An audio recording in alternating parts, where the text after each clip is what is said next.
The cemetery was quiet at the start. White tents flap within the wind. Mourners in black kaftan and black anchor stuffed the tent.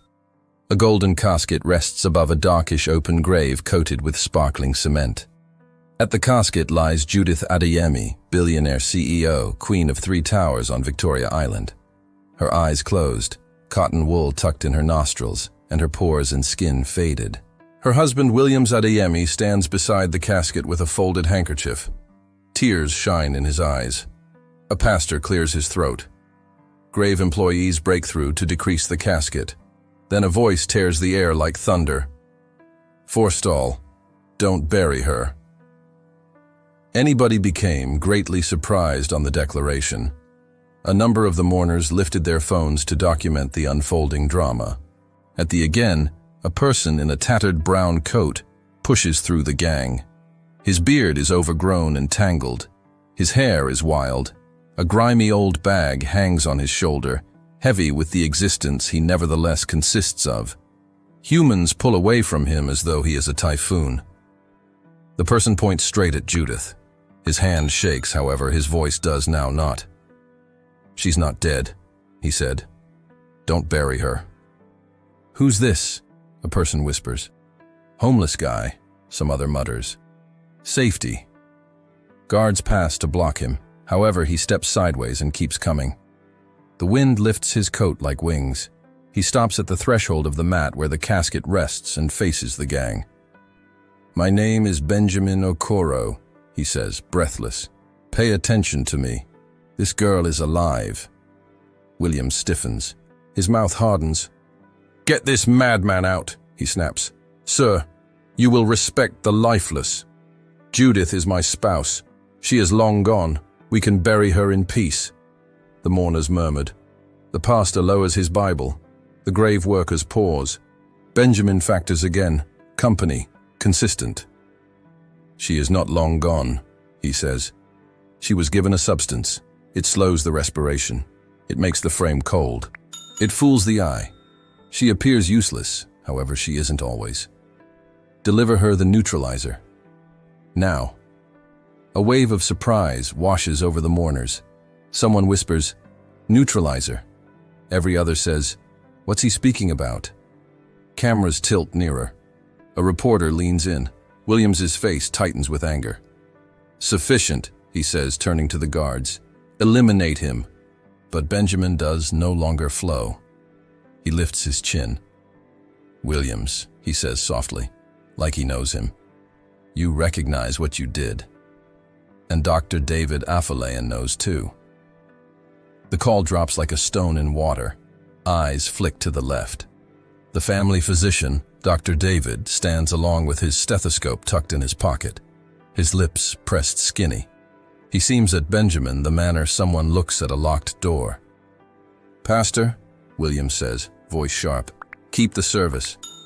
The pastor hesitates. His arms tremble at the page. Benjamin takes one sluggish step toward the casket.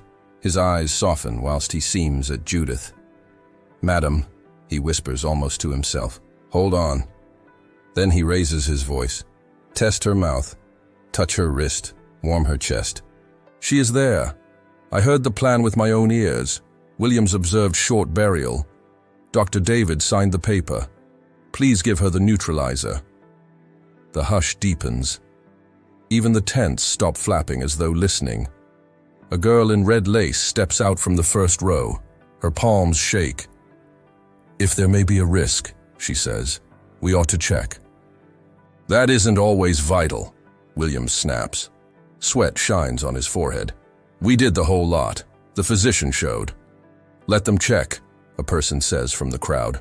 "What's going to it value?" Some other voice joins. "Simply check." Now the murmur grows right into a wave. Heads nod, eyes narrow at Williams, the guard's appearance unsure.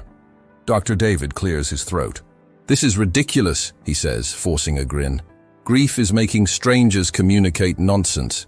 I examined—" Benjamin turns to him, gentle, however firm. "Physician, she gave you a medical institution. She sold you a vehicle. She relied on you." Something glints in Dr. David's eyes. He appears at Williams.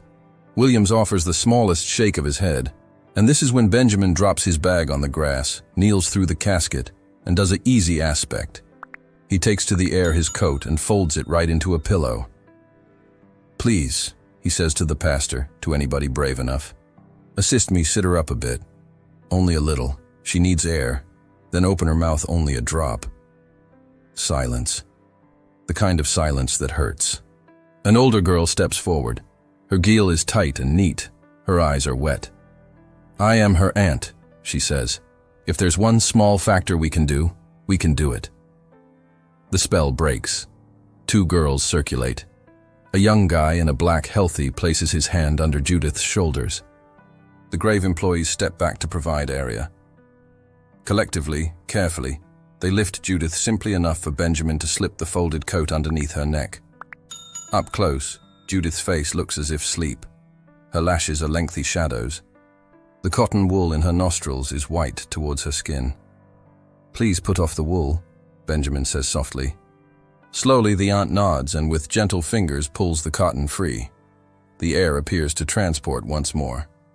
Benjamin takes a small brown vial from his bag. It looks old, a door it has seen many roads. He holds it up for anybody to see. "Neutralizer," he says.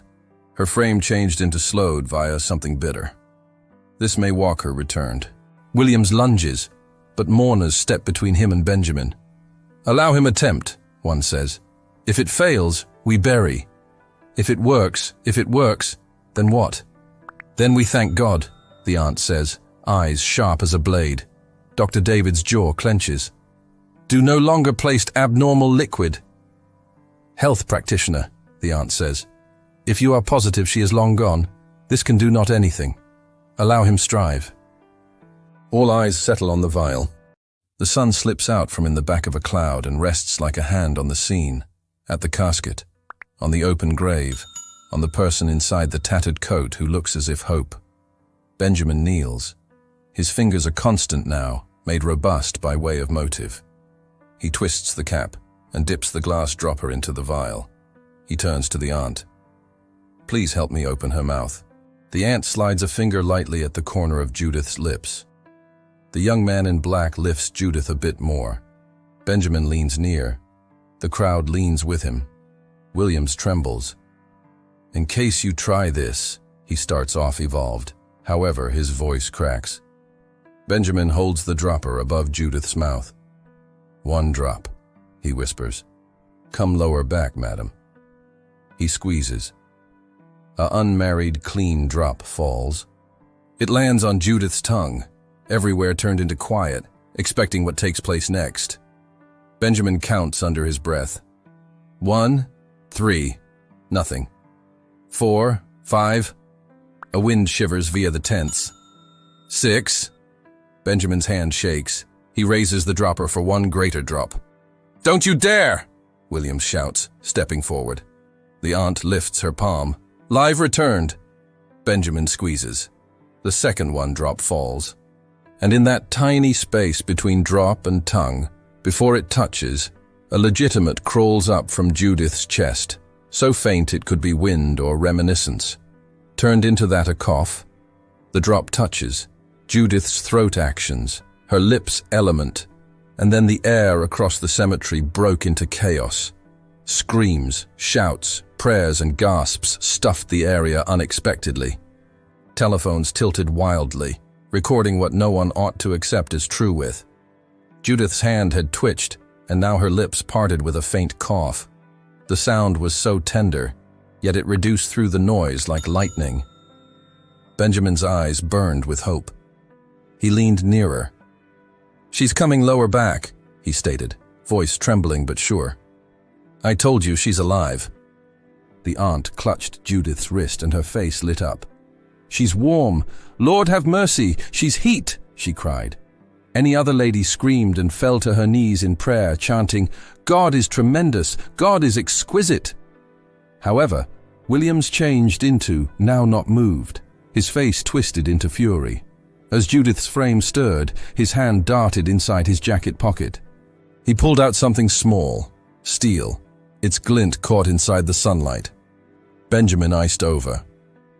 Become it a knife, a syringe, or worse. Stay lower back, Williams roared, his eyes wild, spittle on his lips. She belongs in the floor. Do you listen me? Within the floor. Two men in black suits lunged in the direction of him. However, he shoved them away with determined strength. The crowd surged backward, panicked. Moms pulled youngsters near. The pastor dropped his Bible, his voice cracking in worry. Benjamin did now not move. He stood his ground, his ragged coat brushing the grass, his beard shaking with the wind. His voice thundered once more potent than earlier than, "Examine her, Williams. Examine your spouse." She breathes. All people grew to become. And there it became. Judith's chest, rising and falling, susceptible but undeniable. Every other cough burst from her throat, louder this time. Her eyes fluttered like heavy doors trying to open. The group gasped as one. The aunt shouted, "She's alive! She's alive!" Judith's lips trembled, and a hoarse whisper escaped. "Why?" Her eyes half opened, glassy and confused. She stared at the person looming over her. "Williams, why?" Williams froze. His hand trembled, the metal object still hidden in his palm. The crowd surrounded him, closing in like a tightening circle. Murmurs swelled. The aunt pointed a shaking finger at him. "You wanted to bury her alive," she said. "God will judge you." Judith's eyes rolled weakly as she tried to speak again. "Ben," she whispered. Her voice was dry and broken. "Ben, you came." Benjamin's throat tightened. He knelt beside her, tears sliding down his cheeks. "Yes, madam," he said softly. "I came." The sirens wailed in the distance. Someone had called the police. The blue and red lights painted the cemetery in chaos. Officers rushed in, separating the crowd. Two grabbed Williams by the arms. He resisted at first, shouting, "She's lying! She was gone! It was her time!" Dr. David Adeyemi tried to slip away, but the aunt blocked him with surprising strength. "You too, doctor," she hissed. "You will explain yourself." Judith's breathing grew stronger. The neutralizer was doing its work. Paramedics lifted her onto a stretcher, placing an oxygen mask over her face. Her eyes followed Williams as he was dragged past her. For a brief moment, their gazes met, hers full of betrayal, his full of defeat. "Why?" she whispered again. Williams looked away. Benjamin stood there, coat flapping, watching as the woman he once loved returned from the edge of death. Cameras flashed. Reporters shouted questions. The world had just witnessed the impossible. 2 weeks later, the courtroom in Lagos buzzed with tension. Every seat was filled. Outside, reporters waited with cameras ready. Williams Adeyemi sat in the dock, his face pale, suit perfectly pressed. Beside him, Dr. David Adeyemi sat rigid, eyes fixed on the floor. The judge adjusted her glasses. "Mr. Adeyemi," she said, voice calm but heavy. "You are charged with the attempted murder of your wife, Mrs. Judith Adeyemi, by administering a paralyzing compound and arranging for her premature burial. How do you plead?" "Not guilty," Williams said through clenched teeth. The courtroom erupted in murmurs. The judge raised her gavel. "Order." Benjamin sat quietly in the gallery, wearing a clean shirt now but still clutching his worn brown bag. His face was calm. Judith sat beside her aunt, weak but composed. Her eyes never left her husband. The prosecutor stood and began to speak. "My lord, the evidence will show that the defendant conspired with Dr. Adeyemi to inject Mrs. Adeyemi with a neurotoxin designed to mimic death. The motive? Greed. The accused intended to gain full control of her company and properties valued at over 40 billion naira. Gasps filled the room. Williams stared straight ahead. The prosecutor continued. But fate, or perhaps divine justice, sent someone who knew. Someone the accused had once wronged. Mr. Benjamin Okoro. All eyes turned to Benjamin. He lowered his head slightly. "Mr. Okoro," the prosecutor said, "please take the stand." Benjamin walked forward. The court clerk swore him in. He stood tall, voice clear. "I worked for the Adeyemi family 5 years ago as a driver. Madam Judith was kind to me. But Mr. Williams accused me of theft I did not commit. I was fired and disgraced. I left Lagos and lived on the streets for years." The judge nodded. "And how did you come to be at the cemetery that day?" Benjamin's eyes glistened. "I was nearby. I heard 2 men talking behind the morgue days before the burial. They spoke of a woman injected with something that would wear off after 48 hours. I followed, and when I saw the name on the casket, Judith Adeyemi, I knew." The courtroom was silent. Even the judge leaned forward. Benjamin's voice trembled but held firm. "Madam Judith once paid for my mother's hospital bills. She believed in second chances. I owed her mine. That's why I came."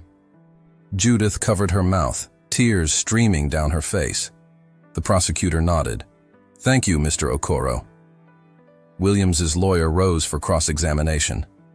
"Mr. Okoro," he sneered, "you expect this court to believe that a homeless man saved a billionaire from death with a magic potion?" Benjamin's lips twitched into a faint smile. "Not magic, sir. Justice." Laughter rippled through the crowd before the judge struck her gavel. "Order!" The trial stretched for hours. Evidence piled up. Bank transfers from Williams to Dr. Afolayan, messages on encrypted phones, and the recovered vial of neurotoxin found in Williams's safe. When it was over, the judge looked down at the accused. "Mr. Williams Adeyemi," she said, "you used wealth and power to plot the unthinkable, the burial of your wife while she still breathed. You betrayed love and humanity. This court finds you guilty of attempted murder." William's shoulders slumped. Dr. Afolayan closed his eyes. "You are hereby sentenced to life imprisonment," the judge said. "May this serve as a warning to those who think money can bury truth." The gavel fell. Judith leaned into her aunt's arms, weeping quietly. Benjamin sat still, eyes closed, whispering a prayer of gratitude. Outside, reporters surrounded him, microphones flashing. "Mr. Okoro, how does it feel to be a hero?" one asked. Benjamin smiled faintly. "I'm no hero," he said. "Just a man who listened when truth spoke." Judith approached him slowly.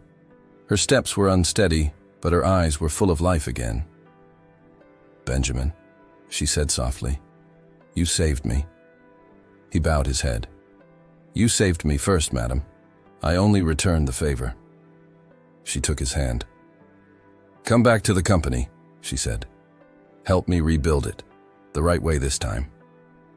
Benjamin hesitated, then nodded. "Yes, madam." The sun broke through the clouds outside the courthouse, bathing them in light. And in that moment, the man who once had nothing walked beside the woman who had almost lost everything, both reborn in the truth that refused to die.